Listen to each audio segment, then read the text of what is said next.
Hello everybody, it's predictions time once again, and whoa, I never meant to brag, but I only got one prediction wrong across both nights of WrestleMania. Damn you, Penta, damn! Shout out to everybody who told me I was an idiot for predicting Cody Rhodes to beat Randy Orton. Quite a lot of hubris in that last comment section, wasn't there? Anyway, on to WWE Backlash 2026. Honestly, I think this feels like a bit of a thin card, man.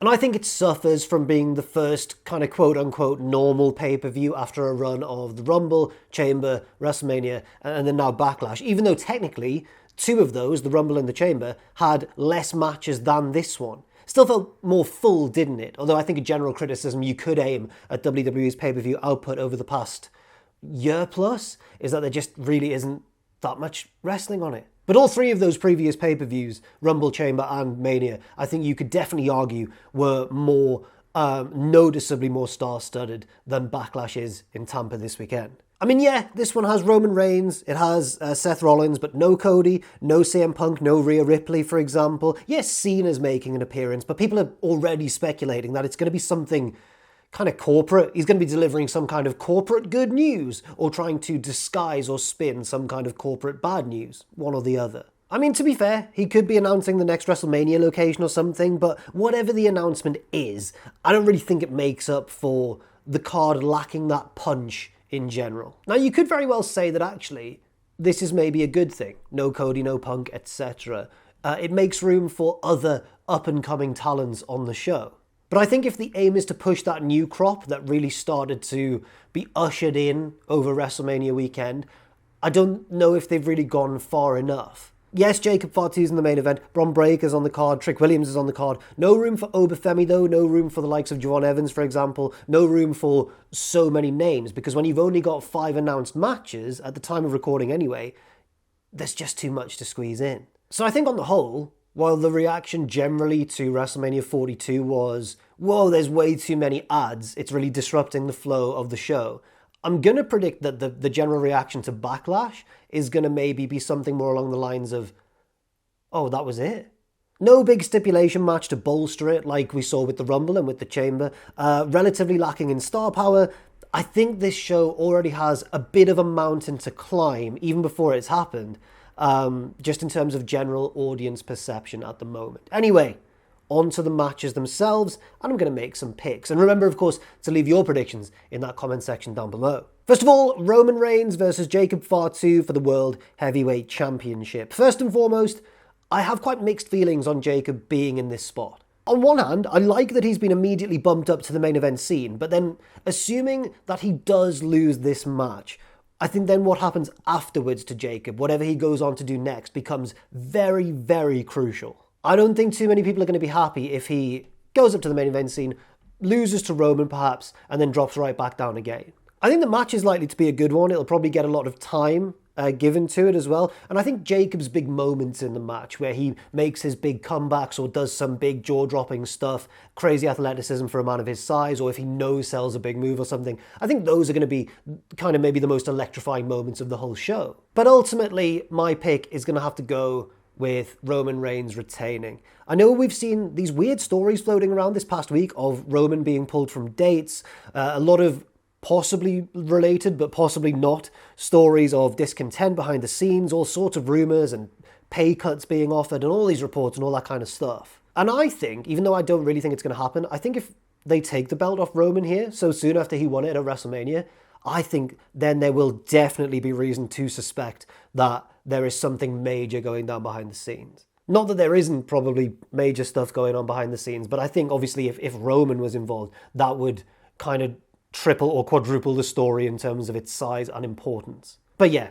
as things stand, I'm going to pick Roman to retain for, I think, 3 main reasons. Reason number 1, it's his first title defense since that big win over CM Punk at WrestleMania, and I would be shocked if his title reign was so short after that. Reason number 2, I think that Jacob's had the better of him in the build, both physically and maybe even psychologically as well. And Jacob even stood tall on the go-home Raw this week. I know it doesn't always follow that pattern. I know there's no hard and fast rules in booking and wrestling, but it's often a trend that the guy who stands tall on the go-home show doesn't end up winning. Again, not every time, but sometimes certainly. And in this case, I do think it will follow that pattern. And the third reason that I think Roman's going to win is Roman had that little interaction with Seth Rollins on this week's Raw. Did you see that? Where Seth they were behind the curtain and Seth was going to make his entrance and said to Roman, both literally and metaphorically, I would suspect, "You're in my way." That has to be hinting at a future title match between the two.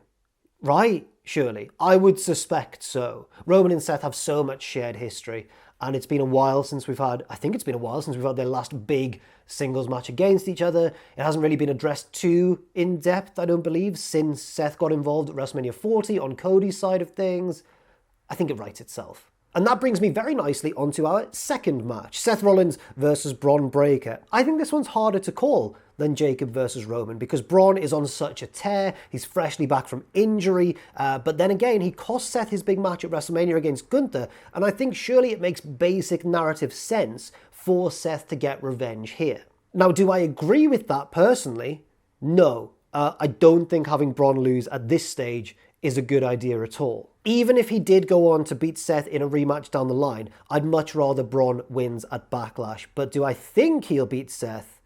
Possibly, possibly not. I think that's where it gets a bit more complicated. I don't want Seth to win, but I think he might. I've already just mentioned that very intriguing interaction between Seth and Roman, and also, I just don't know if WWE would have somebody the size of Seth Rollins lose 2 big pay-per-view matches in a row. I think a loss would absolutely be more damaging to Bron than it would to Seth, but I don't think WWE would necessarily be looking at things the same way. And again, this could well be a series continuing on into the summer, and if that's the case, I think the WWE will think it's not too bad if Bron loses here, whereas I think, I'd just give Bron the win. So yeah, begrudgingly, my prediction is Seth Rollins to win this one, although I'm not nearly as confident as I mentioned. They could totally go in the direction of like Brock Lesnar versus The Rock at SummerSlam 2002, the young, crazy powerhouse just tearing through the more established, bigger name, but they might not do that at all. So I'm trying to simplify this in my mind, and again, it all just goes back to the WrestleMania booking. Seth got screwed out of his win by Bron, and it just makes the most basic narrative sense for Seth to get the win at this stage. But this is one of the ones on the card that I'm definitely least confident about. Iyo Sky versus Asuka, aka the match that should have been at WrestleMania, although maybe it's good that it wasn't at WrestleMania because it would probably have been given about 6 minutes. And of course, this feud has bigger problems than not just being on the WrestleMania card. Of course, the biggest problem is the release of Kairi Sane right in the middle of the storyline that she was kind of the centerpiece of, or certainly the emotional heartbeat of. And they just decided to just carry on with the storyline anyway, as if she was never there. Now, because of that, my prediction here is based on the theory that WWE might want to just get this feud over and done with as quickly and as simply as possible. One match, one of them wins, and let's move them both onto different feuds, and hopefully those chants of "we want Kairi" will fade into the background. That's what I think WWE wants to happen. Don't know if it will. Therefore, following this logic in my head, I think the most straightforward end to this feud is an Iyo Sky babyface win. Yes, Asuka misted her on Raw, and I think she could well be selling the effects of the mist on Saturday because we saw Adam Pearce screaming for a medic, perhaps implying that it's going to have lasting effects on her. But I think WWE present Iyo as a strong enough superstar that even if she is hindered in some way on Saturday, I think she'll find a way to overcome this and defeat Asuka. Probably like avoiding or again overcoming a second missed attempt in the process. Maybe doing a bit of misting of her own, perhaps. Isn't that exciting? And hey, I suppose there is a chance as well that WWE pull like a surprise R-Truth-esque return for Kairi Sane in the middle of this. And if that is the case also, even though I think it's maybe a bit of an outside chance, if they do go that route, I still think that implies an Iyo Sky victory. So that's what I'm sticking with here. My prediction is Iyo. I think, assuming that it's given enough time on the night, this could well be match of the night. It'll probably be competing, in my opinion, with Jacob versus Roman, or even Seth versus Bron maybe, which will probably be given more attention and have more of a big fight feel. But this could well steal the show. We know how good Iyo and Asuka can be, especially together, one would assume. They both come from a Joshi background, but they've both got a different enough style that I think they could pull out some really cool and inventive little moments here. We'll have to wait and see. Trick Williams versus Sami Zayn for the US title that Trick won from Sami at WrestleMania, and I think this is the trickiest, no pun intended, match to call on this entire card. First of all, I think whatever happens in this match hinges on whatever happens on this week's SmackDown, which of course hasn't taken place yet at the time of recording this video. And secondly, I think it's hard to predict because the result seriously depends on how long this feud has left to go. But I don't know if we have any way of knowing that. I'll explain what I mean. If this is the final match of the feud, then I think Trick's pretty much got it in the bag and will beat Sami again, and then will presumably go on to enjoy quite a long and impressive US title reign until he eventually drops that belt and moves on up to the next part of the card. But if this is just the second match, and there's going to be a third and final rubber match between the two, then Sami winning feels like the way they'll go here. And I don't think there's really any way of telling whether this is going to be the final blow-off match or just another step in the road. So I think I'm going to have to make my decision based on other stuff. Could Lil Yachty turn on Trick? I don't know if that makes too much sense. Could the Gingerbread Man return and cost Sami?